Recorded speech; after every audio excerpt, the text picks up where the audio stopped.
प्यासी रूह। रात के करीब 2:30 बज रहे होंगे। नाइट शिफ्ट करने के बाद मैं पैदल ऑफिस से घर की ओर लौट रहा था। वाहन न होने के कारण बीते 1-1.5 साल से महानगर की सूनी बियाबान और लंबी सड़क हमसाया बनकर मेरे साथ चलती है। बाप रे, इतनी लंबी लंबी और भूतिया सड़कें खत्म होने का नाम ही नहीं लेती। बस चलती रहती हैं, रुकने का नाम ही नहीं लेती। कहीं ऐसा घनघोर अंधेरा कि पैर कहाँ पड़ रहे हैं पता ही न चले। तो कहीं खंभों की लाइट से फूटते सफ़ेद झिलमिलाते प्रकाश में नहाती सड़कों की खूबसूरती देखते ही बनती है।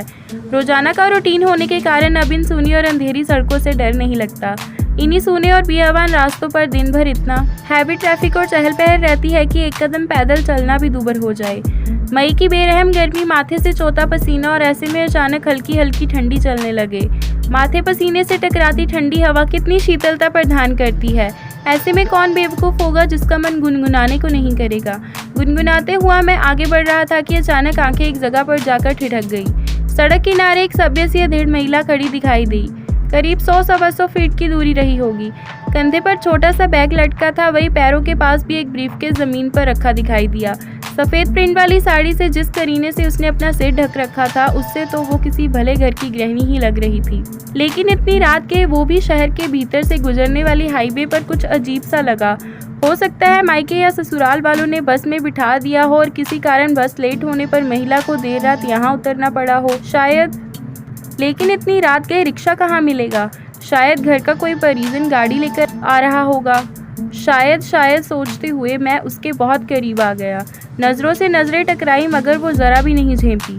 मेरी आंखों में बराबर देखती रही। भय का नामो निशान तक नहीं, वरना इतनी अंधेरी और सूनी रात में एक अकेली महिला, कम से कम मुझ जैसे मवाली सरीखे इंसान को देखकर तो डर ही जाए। लेकिन वो तो लगातार घूरती रही। चेहरे पर ना कोई हाव ना कोई भाव। हाँ, होंठों पर मुस्कान बराबर जमी रही। मैं ही झेम गया, मुझे ही नजरें हटानी पड़ी। कहीं ऐसी वैसी तो नहीं। फिर एकदम से सर झिटक दिया, होगी कोई, मुझे क्या लेना देना। मैं तेजी से कदम बढ़ाता हुआ अनजान महिला को क्रॉस कर गया। अनजाने ने डर को शर्म के मारे मैंने फिर पलटकर नहीं देखा, ना जाने वो सोच बैठे। चाल में गजब की तेजी आ गई और बड़े बड़े डग भरने लगा। करीब 1.25 किलोमीटर ही चला था कि अचानक मुंह से चीख से निकल गई।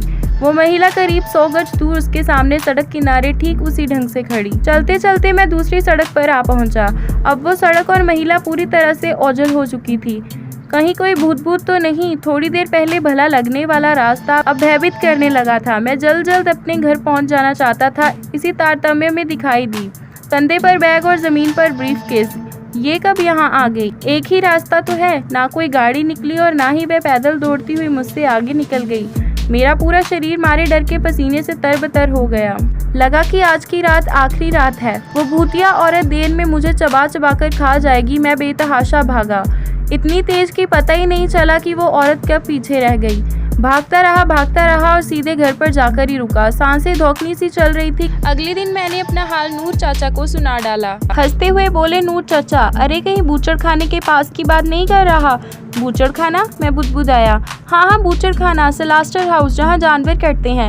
बेटा वो सड़क बहुत खतरनाक है, बहुत हादसे होते हैं वहाँ। तेज रफ्तार बड़ी गाड़ियों ने बहुत सारे लोगों को कुचला है। सुना होगा कि कई साल बस का इंतजार कर रही एक औरत को भी एक ट्रक ने रौंद डाला था। तुझे ही नहीं, बहुत सारे लोगों को दिख चुकी है। लेकिन बेटा, भली औरत की रूह लगती है, कभी किसी को नुकसान नहीं पहुंचाती। मैं हैरान था और परेशान भी। अब कैसे निकलूंगा उस रास्ते से मैं पैदल? और एक आत्मा, औरत की रूह से आमना सामना हुआ है मेरा, वो भी भली औरत की रूह।